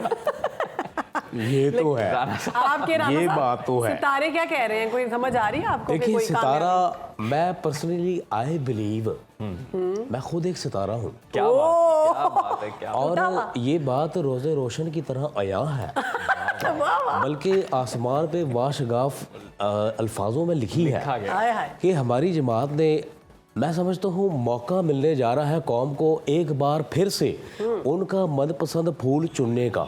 अच्छा, तो आप जो है वो अपने फूल को चुने और तरक्कियों की जो है वो राहें आगे इंशाल्लाह खुलनी है। फूल की बात की तो मैं तो कहूँगा कि गुलदस्ते में जो मुख्तलिफ फूल हैं नून लीग के, उनमें बड़ा झगड़ा पाया गया है। तो क्या वजह है? आपने कोई सुलह सफाई कराने की? देखें, ये एक बुके है, गुलदस्ते में अगर फूल बहुत सारे हों तो कंडे वाले भी होते हैं। तो एक घर में बल्कि 2 लोग हों तो अब लड़ाइयाँ होती रहती हैं। सब कहीं फूल का इशारा आप शहरी साहिबा की तरफ तो नहीं करें? ये वो फूल है जो मुरझाया हुआ है। फूल है, ये फूल सदाबहार था, सदाबहार जदाई साहब है। अब अलावा मैं तुम्हें बताऊं, तुम एक नई जो है कॉम्पल फूटी हो और तुम्हें ही वोट डलेंगे और अगले वजीर आजम जो हो तुम हो। जा कह देता शायद। नहीं, ये तो खुला तजाद है। आप पहले कैसे कह सकती हैं? कायद एक ही आना है, वजीर आजम एक ही बनना है और लोग जो है वो यूं करके वेट कर रहे हैं। राणा साहब, राणे ने भी जो कहता हो कहता, राणा ने जो कहता हो कहता। राणा साहब, बहुत फर्क है आप दोनों रानों में। क्या वाकई दोनों असली राणे हैं? देखिए, ये छोटा राणा है, मैं बड़ा राणा हूँ। छोटा राणा। अल्हम्दुलिल्लाह। मैं एक बात बताऊँ, मेरे जो हमारी जो कॉम्पल है बिलावल भाई, बिलावल जी, आप जब बन जाएंगे वज़ीर आज़म तो सबसे पहले हमने एक बहुत ही खास काम करना है। शहरबानो, तुम्हारी शादी हो गई है? जी हो गई है। हनीमून पर गए थे? जी गई थी। अच्छा, गरीब हनीमून पे नहीं जा पाता। सबसे पहले तो हमने गरीबों का हनीमून पे भेजना, क्योंकि अमीर तो चला जाता है, तो गरीब बेचारा टेंट वालों के पैसे देता ही बैठा रहता है इधर। 6 प्लेटें कम है, जग कम है, ग्लास कम है। तो सबसे पहले हमारे पैकेज में हनीमून पैकेज। क्या बात है, आप 2 सियासी सितारे हमारे साथ सेट पे मौजूद हैं। एक मिनट, सिर्फ एक बात रहेगी। लड़की होना किसी को बोलने नहीं दे रही। हमेशा हम लड़कों के साथ ऐसा ही होता है। आपके साथ तो नहीं होता राणा साहब। तो फिर मेरी बात सुनो, जब औरत का मर्द मरता है तो वो चूड़ियां तोड़ती, तुम लोग अपनी घड़ियां क्यों नहीं तोड़ते? क्यों नहीं अपने बूट जलाते हैं? घड़ियां महंगी होती चूड़ियों से। बिलावल साहब को शेरवानी पहले पहना रही हैं आप इलेक्शन? शेरवानी सिर्फ मेरे कायद ने पहननी है। अच्छा, और किसी ने नहीं पहननी। अगर जिसने भी शेरवानी पहनी, हाँ, मेरा बिलावल आएगा पंजाबी कौमी लिबास में। ओहो हो, लट्ठे का सफेद सूट, वाह वाह, सिला हुआ, सिले बगैर नहीं। ठीक है जी, आपसे बात करते हैं। सितारे हमारे साथ मौजूद हैं। अब हमारे साथ मौजूद है दाऊद जी, दाऊद जो कि डमी नहीं है, असली वाले मौजूद हैं। तो बताएंगे कि सितारे क्या कहते हैं इनके। कल इलेक्शन का बहुत बड़ा मार्का होने वाला है। बहुत शुक्रिया। और माशाल्लाह आपने इतना बड़ा ज़बरदस्त सेट लगा के ये साबित किया है कि इलेक्शन होना और वोट डालना पाकिस्तानी कौम का हक है। लाजमी वोट डालिए, ये अमानत है, पाकिस्तान की अमानत है। और कल का दिन बहुत अहम, बल्कि 8 फरवरी का दिन पाकिस्तान की तारीख में रकम होगा कुछ इस तरह के 2024 को जब हम इल्मुल अदाद में देखते हैं तो ये 8 का अदद बनता है। 8 का अदद इनकलाबी तब्दीलियों का अदद होता है। 8 का अदद एक ऐसी तकसीम है, एक ऐसा फ़र्क है जो कि आपको दूसरे सालों से डिफरेंट करता है। दूसरी बात ये कि न्यूमरोलॉजी में 3 का अदद बहुत फेवरेट होता है। बिलाशुबा इलेक्शन फरवरी के महीने में हो रहे हैं, मगर आपको फाइनल पोजीशन जो है वो मार्च में नजर आएगी। ओके, एक होता है इलेक्शन और एक होता है इलेक्शन के बाद इलेक्शन। तो एक कल का इलेक्शन और इसके बाद जो इलेक्शन होगा वो असल गेम होगी, हुकूमत बनने का अमल, वो हुकूमत बनने का अमल होगा।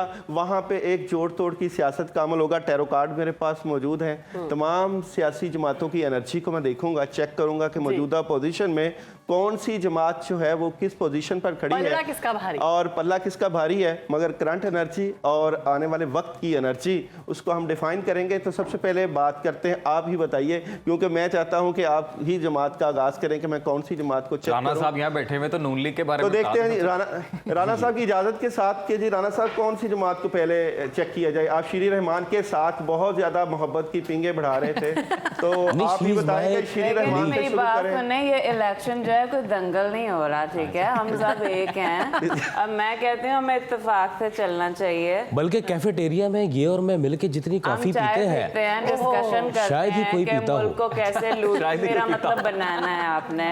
बिल्कुल सही, आप बिहाइंड दी स्क्रीन बिल्कुल आप एक ही हैं, हमें पता है। और हम मगर यहाँ पे टैरो कार्ड एनर्जी में देखते हैं कि आप एक हैं या एक दूसरे की अंदर से जड़ें काटते हैं। अच्छा, मेरी दरीना ख्वाहिश है मेरे कायद के हवाले से कुछ बताएं, क्या होने जा रहा है? जी जी बिल्कुल जी, कायद की बात करते हैं और सनाउल्लाह साहब के कायद की बात करते हैं कि क्या होने जा रहा है। तो पाकिस्तान मुस्लिम लीग नून के कायद, मैं अब मुझे इस बात की समझ नहीं है कि आप शबाज के साथ हैं या नवाज के साथ हैं। आप दोनों के साथ आपका कायद नवाज है, शबाज है या मरियम है, मुझे इस चीज का कोई पता नहीं। अच्छा, दिस इज समथिंग, एक minute, this is something personal. वो दोनों मेरे कायद हैं। देखिए, चांस मिले, राणा साहब तर्जुमानी मैं करता हूं ना, आपने बोला था कि सियासी गुलदस्ते में फूल भी आप खुद भी तो कायद बन जाते हैं। चले, बहरहाल ये बात तो इसमें चली जाएगी। जब वक्त मिलता है तो राणा साहब तो देखते हैं जी पाकिस्तान मुस्लिम लीग नून के कायद, मुस्लिम लीग नून के कायद नवाज शरीफ की करंट एनर्जी क्या है और कार्ड क्या कहते हैं। 3 कार्ड की एनर्जी से हम चेक करते हैं, टैरो कार्ड से। पाकिस्तान मुस्लिम लीग नून के कायद नवाज शरीफ साहब की करंट एनर्जी क्या नजर आती है। तो जनाब, नवाज शरीफ साहब बड़े जज्बाती और जिस घोड़े के ऊपर सवार हैं सनाउल्लाह साहब, उसकी लगामें आपने थाम रखी हैं। ये है जज्बाती कार्ड और इमोशनल्स। और तो दूसरे कार्ड में ये एक फिर करिएगा। दूसरे कार्ड में राणा सनाउल्लाह साहब 3 कप पकड़े हुए हैं। इसमें एक मरियम खड़ी हुई है, दूसरा शबाज खड़ा हुआ है, तीसरा नवाज खड़ा हुआ है। तो मुझे आप यहाँ नजर नहीं आ रहे क्योंकि आपने कहाँ पे घोड़े की लगामें पकड़ी हुई है। पहला कार्ड ही घोड़े का है, जज्बाती हैं, आप पूरी रेस का हिस्सा बने हुए हैं। और यहाँ पे 3 कार्ड कप हैं और एनर्जी जो है, इसका मतलब है कि नून लीग नवाज शरीफ ले चुका है। और तीसरे कार्ड में फड्डा है और कुछ भी हो सकता है। राणा साहब, शीरी से बना के रखना साहब, ये आप तीसरे कार्ड में फड्डा है, यानी कि चाहे बात हो चुकी है, चीजें तय भी हुई हैं, लेकिन अगर आपने शीरी को छोड़ दिया तो कुछ भी हो सकता है। दरवाजे बंद, शीरी लगाए, मैं शहरी हूँ, शीरी और है। क्या आपके एनर्जी को क्या हो गया? चौथे कार्ड में ऑप्शन सोचा जाएगा, नवाज शरीफ किसका साथ देते हैं। बड़ी जमातें मौजूद हैं, आजाद उम्मीदवार भी मौजूद हैं। मुझे न्यूटन लग रहा है दरख्त के नीचे। ना जी ना। अच्छा, ये कौन है?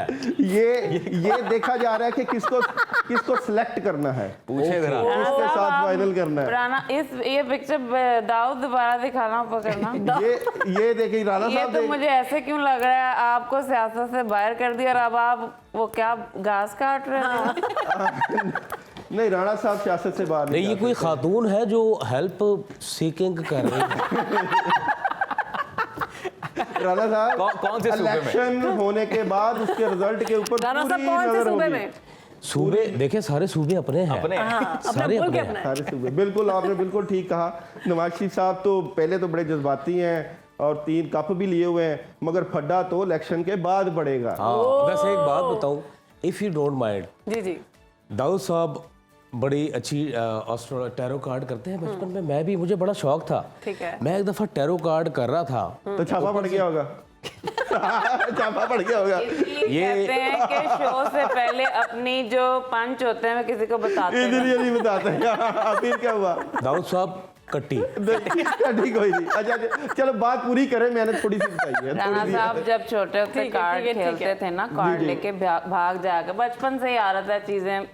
अच्छा, शहरी साहिबा के कायद के बाद अच्छा, तुम दोनों जो है बैठे आगे हो, बढ़ते हैं। जी जी जी, उसे ही वोट दोगे ना तुम भी?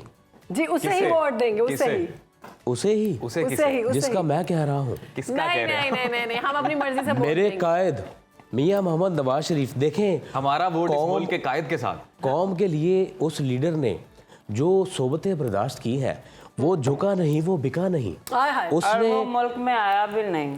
नहीं, ऐसी बात नहीं है। ये आप मुल्क में यही रहा बात, भी नहीं। ये हमने चेंज करना है। ये इल्जामात दर इल्जामात, फड्डे नक्सीर फोड़ना, ये खत्म होना चाहिए। अब हमने राणा साहब, इलेक्शन मुहिम तो खत्म हो मैंने गई है। देखा है, देखें इलेक्शन कैंपेन का वक्त खत्म हो गया। खवातीन फोन करके लोड मांगा करती थी, आजकल मर्द वोट मांग रहे हैं। इनकलाब तो आया मुल्क में। अच्छा जी, दाऊद जी, दाऊद साहब बताएंगे शहरी साहिबा के कायद बिलावल भुट्टो जरदारी साहब के एनर्जी। यहाँ पे शेरी साहबा का जो रुझान है, मुझे ये नहीं समझ लग रही कि बिलावल की तरफ ज्यादा है या जरदारी साहब की तरफ। इनका रुझान मैं बताता हूँ, इनका रुझान सबसे ज्यादा जो है वो शॉपिंग पे है। राणा साहब को बड़ा पता है। वो भी जरूरी हिस्सा है राणा साहब। राणा साहब, आपको इतना कैसे पता है? बस जाहिर है सिर्फ नाजक है और इन्हें शॉपिंग नहीं करनी। तो और ये देखें, इनका गॉगल जो है वही कोई 4.5 लाख का लगा। वो आपकी बातों से बोर हो रही है, वो सो गई है। वो सो गई है। बोर वो नहीं हो रही, आप हो रहे हैं। आप मीसने हैं बुनियादी तौर पर। राणा ही आने को पूरा आ रहा है। यही बातें चलती रहेंगी, शॉपिंग वॉपिंग सिर्फ नाजिक, तो मुल्क कौन चलाएगा? शॉपिंग मेरे कायद ने करनी है, अवाम की खुशियों की शॉपिंग, इस मुल्क की तरक्की की शॉपिंग, मोटरवे की, बल्कि मोटरवे पे एक और मोटरवे बनानी है।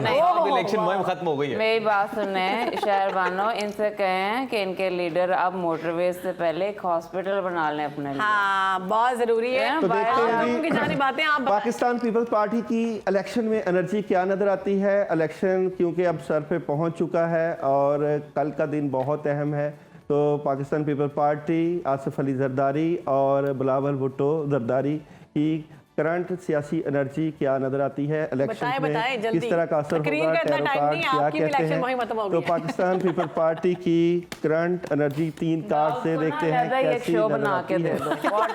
तो जनाब, पाकिस्तान पीपल्स पार्टी इस वक्त ये सिचुएशन है, परेशान है, नेगेटिव थोड़ी सी हुई है, वेट कर रही है, इंतजार कर रही है, सी एंड वेट। इंतजार किस चीज का दाऊद साहब? इंतजार ये कि आपको पता है कि सियासत का खिलाड़ी आसिफ अली जरदारी जो है वो अपने पत्ते नहीं दिखाता, तो ये पत्ते नहीं दिखा रहा कि उसने किस तरफ जो है, क्योंकि शहरी साहब से पूछ लें, कहीं वो पत्ते बकरी तो नहीं खा गई? नहीं, पत्ते बकरी नहीं खा के गई।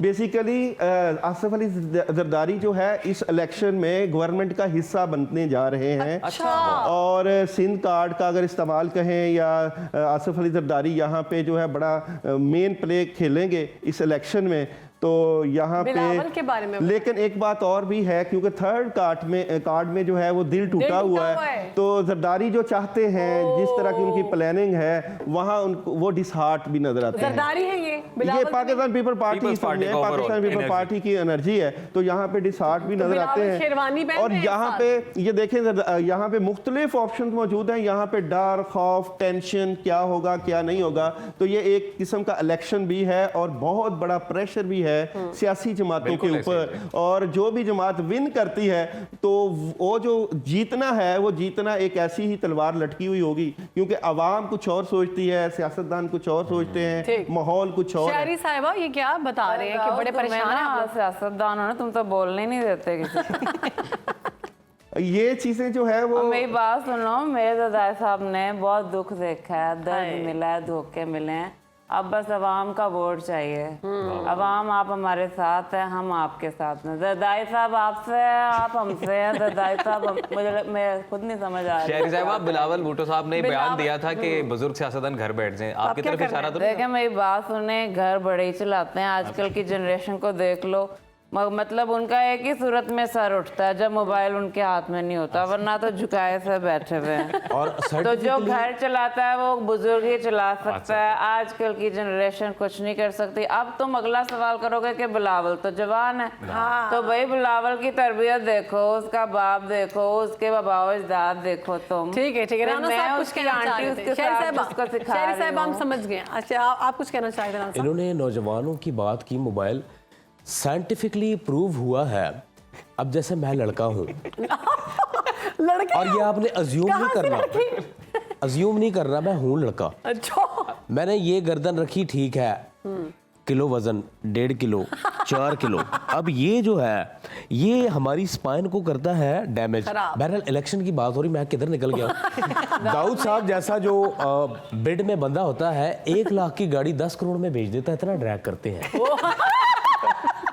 मुझे ये बताएं कि जिनके हाथ नहीं होते उनकी किस्मत क्या होती है? सितारे हैं 12 ज़ोडिक साइन। 12 ज़ोडिक साइन जो है, अगर आप जिनके हाथ नहीं होते उनके माथों पे भी लकीरें होती हैं, उनके पाँव भी तो होते हैं। और अच्छा, उनके पैर भी ना हो तो राणा साहब, जिनके हाथ नहीं होते दाऊद उनके पास होता है। ओहो, टैरो कार्ड मुझे। दाऊद जी ये बताएं ना कि आज़ाद उम्मीदवार जो हैं, इनकी सिलसिले तो चलते रहेंगे, इनको बड़ा टाइम दिया कैंपेन करने का, हमें आज़ाद उम्मीदवारों के बारे में बताएं। बिल्कुल, देखते हैं जी आज़ाद उम्मीदवार किस पलड़े में बैठेंगे और आज़ाद उम्मीदवार किस सिचुएशन में जाएंगे। आपको पता होना चाहिए, अभी सुबह का वक्त है, आंखें खोल लीजिए, क्योंकि अगर आपने आज़ाद उम्मीदवारों के ऊपर निगाह ना रखी और आपने ना ख्याल किया तो आज़ाद उम्मीदवार मेरी बात सुनो, तुमने मेरी आंखें बंद देखी तो मैं नहीं पता हम कितनी मेहनत कर रहे हैं रातों को, बल्कि हम सोते ही नहीं है। सुबह सुबह कौन मॉर्निंग शो में बुलाता है? इसीलिए नहीं ना सोते कि आपको पाकिस्तान की फिक्र रहती है। सुबह से मैं तैयार हो रही हूँ, वेट कर रही हूँ, बुला नहीं रहे, पता ही नहीं है शहरी आई भी है। तुम मेरी आंखें देखी जा रहे हो, तुम अपने कार्ड्स क्यों नहीं देखते? भाई देखे, अपन भी पूरी रात नहीं सोया है, क्योंकि ईद का सा जो है माहौल है। जी जी, ईद का सा आपकी ईद भी इलेक्शन के दिन ही होती है वैसे। नॉटी जल्दी वक्त आप में आज़ाद उम्मीदवारों का बता दें। आज़ाद उम्मीदवारों की क्या सिचुएशन होगी 2024 के? दाऊद साहब जैसा बंदा, ये राणा साहब जो अपनी आंखों से आप इशारे कर रहे हैं ना, राणा साहब कर रहे हैं आप। दाऊद साहब जैसा बंदा सिर्फ फिल्म में ये आगे बोलता है, बॉस उसे मैंने खत्म कर दिया। राणा सनाउल्लाह जब भी बैठते हैं ना, धमकी लगा के बैठते हैं, देखना वो स्टाइल राणा साहब का। अच्छा, तो देखते हैं जी आज़ाद उम्मीदवारों की सिचुएशन क्या होगी 2024 के इलेक्शंस में। आज़ाद उम्मीदवारों की सिचुएशन क्या नजर आती है? एक दफा सुन लिया आवाम ने, जनाब इसको भी तो सुनाना है, ये भी कुछ बोलते हैं जिस तरह बोलते हैं। Let him do his work. वक्त की इंपॉर्टेंस ही नहीं पता वो क्या चले जी। कहेगा 3,01,000 3,02,000 3,03,000 आज़ाद उम्मीदवार काफ़ी ज़्यादा जीतेंगे जी। और आज़ाद उम्मीदवार बड़ा अच्छा प्ले कर रहे हैं, जो भी सिचुएशन होगी, और आज़ाद उम्मीदवार अच्छा प्ले करेंगे इस इलेक्शंस में। और थर्ड ये कि आज़ाद उम्मीदवार को जिन्होंने काबू कर लिया, चाहे राणा सनाउल्लाह कर लें चाहे शीरी कर लें, तो वो ज़्यादा अच्छी पोजीशन में चले जाएंगे।